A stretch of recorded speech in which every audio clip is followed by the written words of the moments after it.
अस्सलाम वालेकुम। 2016 में जब शुगर का मर्ज लाहक हुआ, खूब वॉक का एहतमाम किया करता था। सुबह नमाज के बाद जोगर डालने और निकल जाना। कभी कभी तो घंटा भर वॉक कर लेता। अक्सर नहर की तरफ चला जाता। अगर कभी साठ मार्केट की तरफ जाना होता तो बहुत से दिहाड़ीदार मजदूर रास्ते में मिलते।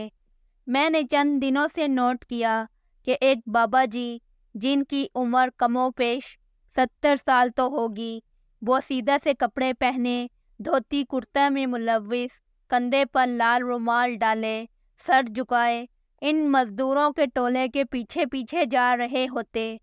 कुछ दिन तो मैंने इग्नोर किया, लेकिन जब रोज़ाना ही दिखाई देने लगे तो तशवीश हुई कि इस पीराना साली में ये बुजुर्ग कहाँ जाते हैं, मजदूरी करने तो नहीं जाते। ये सोचकर ही मुझे बहुत धचका लगा। दिल बहुत रंजीदा और उदास हो गया, लेकिन ना जाने इसकी शख्सियत में क्या बात थी, उनसे बात करने की मेरी हिम्मत नहीं पड़ रही थी।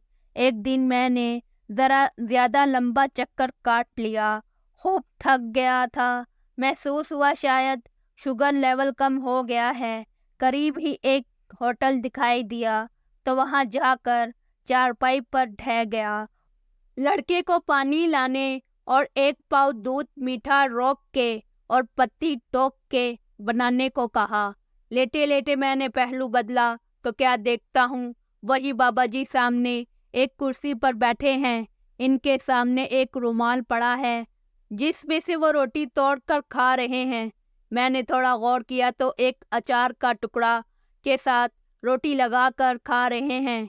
इतने में लड़का पानी लेकर आ गया। मैंने इस लड़के से पूछा, इस बाबा जी को जानते हो? वो बोला, इसे बाबा शकूरे को? हाँ हाँ, जानता हूँ। इसके मोहल्ले में मेरी नानी का घर है। नानी कहती है ये पहले बड़ा अमीर था, जीन्स का कारोबार करता था बड़े शहर में, लेकिन अब 6-7 साल से पता नहीं क्या हुआ, बिल्कुल बर्बाद हो गया, पैसे पैसे का मोहताज हो गया। मैं इसकी बात सुनकर हैरान रह गया। मैंने पानी का मग उठाया और बाबा शकूरे के पास आकर बैठ गया। मैंने कहा, बाबा जी भूख लगी है, मैं भी खा लूं। बाबा शकूरे ने बड़ी मुश्किल से कांपते सर को धीरे धीरे उठाया और मेरी तरफ देखने लगे। मैं इसकी आंखें देखकर दम बखुद रह गया। बाबा जी की आंखों में आंसू थे, लेकिन उन्होंने कमाल महारत से मुस्कुराहट चेहरे पर सजाई और बोले, मोस्ट वेलकम डियर, आइए बिस्मिल्लाह कीजिए। जो फकीर के पास है हाजिर है। काश आप दोपहर को मिलते, मैं आधी मजदूरी लेकर आपकी कुछ बेहतर मेहमानदारी कर सकता। अरे लीजिए ना, शुरू कीजिए। ये अचार हमारी बेगम साहिबा ने खुद अपने हाथों से बनाया था। मैं बाबा जी की इतनी साफ अंग्रेजीदार उर्दू सुनकर हैरान रह गया। ऐसे लगा कोई इंतहाई नस्तालीक शख्स उर्दू बोल रहा है। इनके लंबो लहजे से एक पढ़े लिखे शख्स का तासिर उभर रहा था। मैं हैरान और परेशान था कि उन्होंने एक लुक्मा तोड़कर अचार की डली, जो फकत गुटली ही बची थी, उस पर खूब रगड़ कर थोड़ा सा सरसों के तेल में भिगोकर रोल सा बनाकर मेरे हाथ में थमा दिया। मैंने वो लुक्मा खा लिया। इतने में वेटर चाय देने आए तो मैंने इसे नाश्ता लाने को कहा। वो थोड़ी सी देर में चने पराठा दे गया। बाबा जी बोले, अरे साहब ये क्या ज्यादती हुई, हमसे मेज़बानी का शर्फ क्यों कर छीन रहे? मैंने कहा, बाबा जी नाराज ना हो, आज पैसे मैं दे देता हूँ, कल आप वापस कर दीजिएगा। ना साहिब ना, हमने उधार की खाते हैं ना खिलाते हैं। आप पैसे नहीं देंगे, शाम को हम बिल दे जाएंगे। मैंने कहा, बाबा जी आप नाश्ता कीजिए, ये फिर बाद में तय कर लेंगे। नाश्ते के बाद मैंने पूछा कि कुछ अपने बारे में तो बताएं, आपकी ये हालत, आप तो बड़ी कारोबारी शख्सियत थे। वो बोले, साहब क्या पूछते हो, बस अल्हम्दुलिल्लाह, جس حال میں مالک رکھے۔ میں نے کہا بابا جی کچھ تو بتائیں، میرا تھوڑا بہت لکھنے کا شغف ہے، نہیں بتائیں گے تو میرا تو جینا اجیرن ہو جائے گا، رہ رہ کر آپ کا ہی خیال آئے گا، کچھ تو بتائیں۔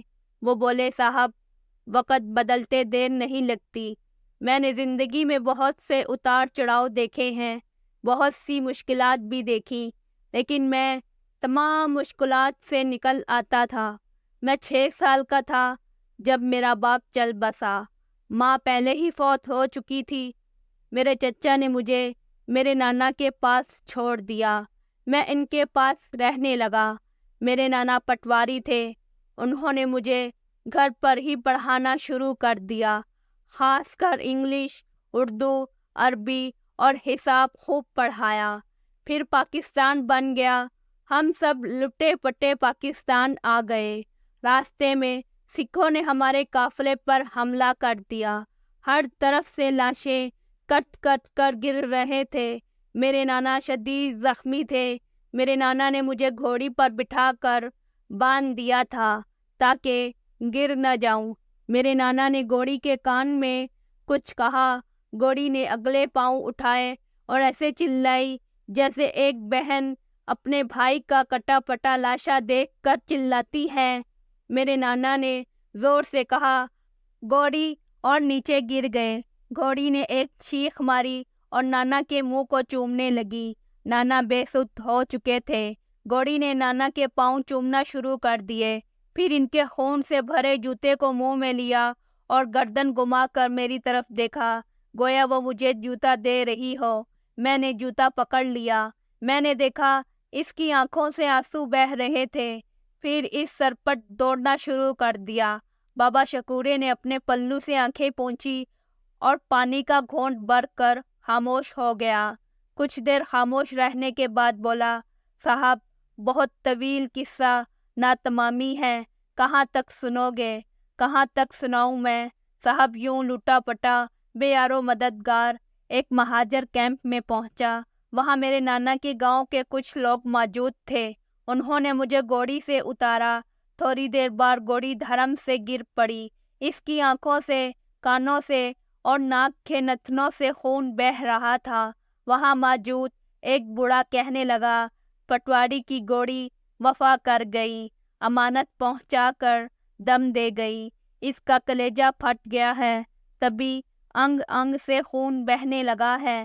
پھر ایک وقت آیا کہ ہر طرف مال ہی مال تھا، مٹی کو ہاتھ لگاتا سونا بن جاتی۔ 3 بیٹے کڑیل جوان، لاکھوں روپے کا گندم چنا اور چاول کا کاروبار، کسی چیز کی کمی نہیں تھی، لیکن اچانک 1 سال کے اندر اندر سب کچھ ختم ہو گیا۔ سب سے بڑے بیٹے کو چھوٹے بھائی نے غصے میں آ کر قتل کر دیا، اس کے سسرال والوں نے مجھ پر اور میرے بیٹوں پر کیس کر دیا، تقریباً آدھی جائیداد بہو کو لکھ کر دی، تب صلح ہوئی۔ کچھ ہی دنوں بعد ایک دن دوسرا بیٹا اپنے کمرے میں مردہ پڑا ملا۔ اب صرف ایک ہی بیٹا بچا تھا جو کہ پہلے سے جگر کے سرطان کا مریض تھا۔ ڈاکٹروں نے جگر ٹرانسپلانٹ کے لیے انڈیا ریفر کیا، میں نے بچے کو وہاں بھیجا، خوب پیسہ لگا، بیٹے کا آپریشن ہوا، واپس آ گیا، بڑی عمدگی سے روبہ صحت تھا۔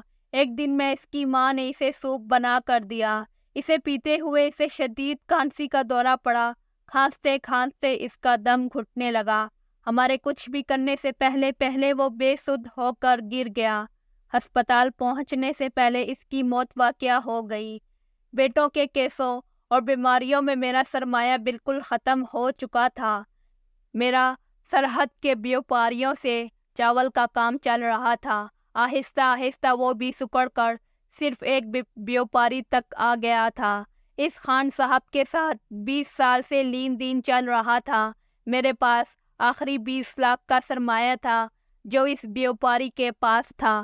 ایک دن وہ بیوپاری رشتہ دار کے ہاتھوں مارا گیا، اس کے بیٹوں نے مجھے کچھ بھی واپس کرنے سے انکار کر دیا، بینکوں سے لیے گئے قرضے واپس کرنے کے لیے ایک ایک کر کے تینوں مارکیٹس بک گئیں، قرض بہت چڑھ چکا تھا، میں نے تمام قرض داروں کو جمع کیا اور ان کے سامنے अपना कुल असासा, जायदाद, नकद रुपया, बीवी का जेवर और बांड सब कुछ रख दिया। जब मैं इनका हिसाब करके उठा तो मेरे पास सिर्फ 930 रुपये बचे। वो लेकर अपनी बीवी को साथ लेकर एक कपड़ों की पोटली और एक संदूक सर पर उठाकर यहाँ आ गया। यहाँ इस शहर में मेरे नाना के दोस्त का मकान था जो इसने मरने से पहले मुझे दे दिया था। मकान क्या था? एक दो कच्चे कोठे और टीन का दरवाज़ा, न बिजली न गैस। साहब, बस यही मुख्तसर किस्सा नातमामी है। साहब, किसी का कसूर नहीं, सब अपना कसूर है। अपने किए की सज़ा भुगत रहा हूँ। मैं हैरत से बुत बने बैठा था, कुछ समझ नहीं आ रही थी। अजब दर्द की ठेसें सारे वजूद से उठती महसूस हो रही थी। मैंने सारी हिम्मत जमा की। बाबा शकूरदीन के हाथ अपने हाथों में लेकर अपने तेन तसल्ली दी और पूछा, बाबा जी, आखिर ऐसी आपसे क्या खता हुई कि बड़ा आशियाना यूं लुट गया? बाबा शकूरदीन ज़मीन की तरफ देखते रहे और फिर बोले, साहब, मुझसे बहुत बड़ी खता हुई है, इतनी बड़ी कि इसके मुकाबले में ये सज़ा कुछ भी नहीं। 40 साल पहले मेरा दोस्त जो कि सरकारी मुलाजिम था, इसने कॉलोनी में एक मकान अलॉट करवाया। इस मकान में पहले अलॉटी की बेवा रह रही थी। दोस्त हमें साथ कब्जा लेने के लिए साथ ले गया। हमने उस बेवा का सामान निकाल कर बाहर फेंक दिया। मैंने अपने इन हाथों से इस बेवा को धिक्के देकर बाहर निकाल दिया। इसके छोटे छोटे मासूम बच्चों को बाहर फटक दिया। शोर करती, चीखती चिल्लाती उस बेवा ने अचानक चुप साध दी और बच्चों के हाथ पकड़े और आसमान की तरफ देखकर कहने लगी, रब्बा तू किधर है? रब्बा तू किधर है? ठीक है, तू ऐसे ही राजी है तो ठीक है। वो ये कहते हुए अपना सारा सामान सब कुछ छोड़कर नंगे पांव गली का मोड़ मोड़ी। ये बताकर बाबा शकूरदीन हिचकियां लेकर रोने लगा। मेरा सारा वजूद कांप रहा था। मेरी हालत भी गैर हो चुकी थी। मैंने पानी पीना चाहा लेकिन हलक से नीचे नहीं उतर रहा था। मैं खुली आंखों से एक खातून को नंगे पांव बच्चों का हाथ थामे जाते हुए देख रहा था। यह तस्वुर मेरा सांस रोक रहा था। अचानक बाबा शकूरदीन बोला, साहब, इस खातून की सदा सुनकर इसे नंगे पांव जाता देखकर मेरा दिल भी पसीज गया था। लेकिन दोस्तों के ठट्ठों ने फिर से मुझे वहशी बना दिया। हमने मकान पर अपने ताले लगाए और लौट आए। वो खातून पलट कर नहीं आई। इसका सामान कितने दिनों तक घर के बाहर एक नुक्कड़ पर पड़ा रहा। फिर आहिस्ता आहिस्ता एक एक करके चीज़ें मोहल्ले वालों और फेरी वालों ने उठा ली। साहब, सब इस जुल्म की बोई हुई फसल है जो मैं आज काट रहा हूँ। अब मैं सब कुछ छिन जाने पर नहीं रोता, बल्कि इस जुल्म को याद करके रोता हूँ। अहबाब गरामी, किसी भी शख्स का दिल दुखाने से परहेज़ कीजिए और याद रखिए, मुसलमान मजलूम तो हो सकता है, जालिम नहीं हो सकता। जुल्म का अंजाम इस दुनिया में भी भुगतना पड़ता है। खुदा के लिए हर किस्म के जुल्म करने से बचिए, वरना बहुत बड़े बड़े मसाइब आपके मुंतज़िर हैं।